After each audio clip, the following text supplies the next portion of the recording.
Howdy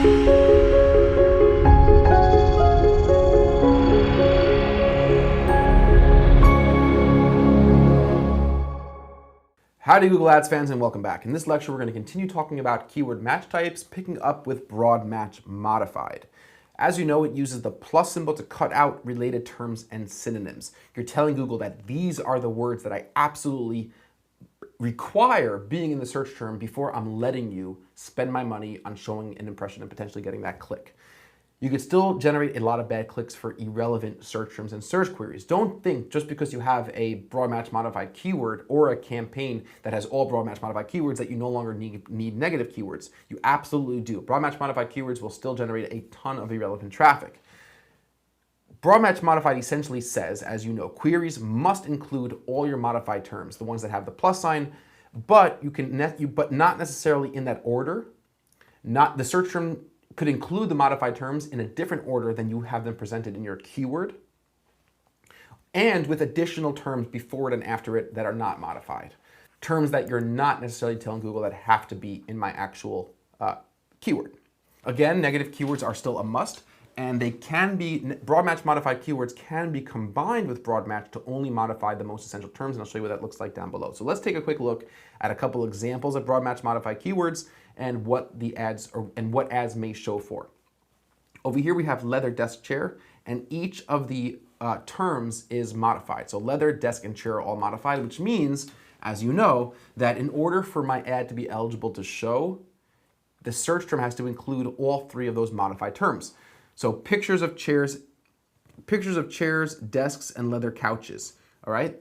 That's a search term that could potentially trigger that ad because leather, desks, and chair are included.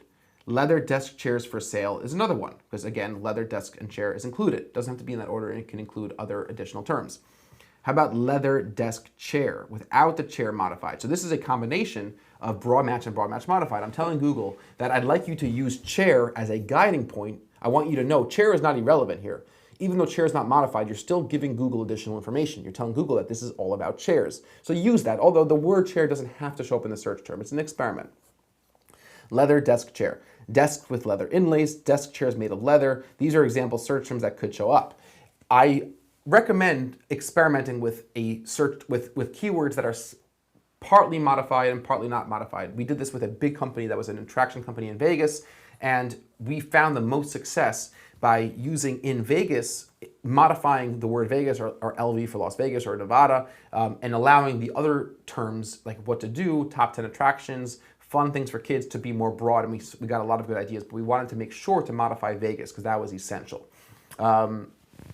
Leather desk chair, this is the most close to broad match. I'm only telling Google that I want the word leather, and I require the word leather in my search term before I want an ad to be eligible to show. And ads may show on searches for leather office accessories, office furniture in leather blinds for corporate buildings. You know, again, you have to realize that the broad parts of that keyword are still going to be treated as broad, and Google could get pretty broad.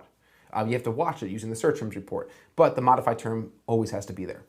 Pros and cons of using broad match real quick. It's a great way to cast a large net to discover new ideas while controlling for totally irrelevant queries. So it's as it sounds, it's a modified version of broad. I'm able to still get a lot of good research ideas. I can still discover a lot of new ideas, but I'm able to, at the same time, make my budget a little bit more efficient by telling Google that here are the essential things that I absolutely do not want an ad impression for if the search term does not contain it. Improved CTR over broad match, of course, because I'm going to have less irrelevant traffic. Cheaper CPC than phrase and exact match. It's a little bit typically more expensive than broad, but usually a little bit less expensive. Why? Why is it more expensive than broad? Because the terms that most competitors are modifying, the terms that you're going to be modifying, are terms that you know will most likely lead to a conversion. And as a result, those are search terms that are typically going to be more competitive. Some of the cons of broad match modified: don't think this will get you out of negative keywords. You're still going to have, as I've shown you in some of these examples, you're still going to have a lot of irrelevant traffic, so you still have to really pay attention. That's not necessarily a downside. Negative keywords are great. It's part of managing a Google Ads account effectively. If the order of your keywords is important, don't use broad match, use phrase match, okay? Because remember that broad match modified does not ensure that the modified terms show up in the order as they appear in my keyword. Google could have them the search term can have those modified terms in any order in any place.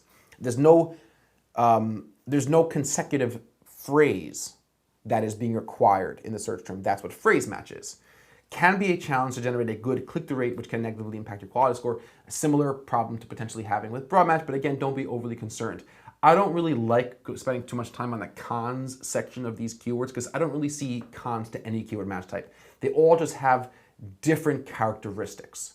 They're all different. They're all different for different use cases. So again, on the same note, if you have a research and development budget, if your client's coming to you or if your attitude is, I absolutely have to spend every dollar as profitably as possible, then you need to be using exact and phrase match with negative keywords for phrase match. But if you have a little bit more flexibility, if you have a little bit of a longer horizon, if you have from a cash flow perspective, and you're able to invest a little bit in building a good account, that's the way to go. And that's really the best approach, which is why broad match modified, they all have their place, all the keyword match type, because they all serve a purpose, they all serve a function. In the next lecture, we're going to talk about phrase match in some detail, and then exact match, and then we'll carry on from there. I look forward to seeing you guys very soon in the very next lecture.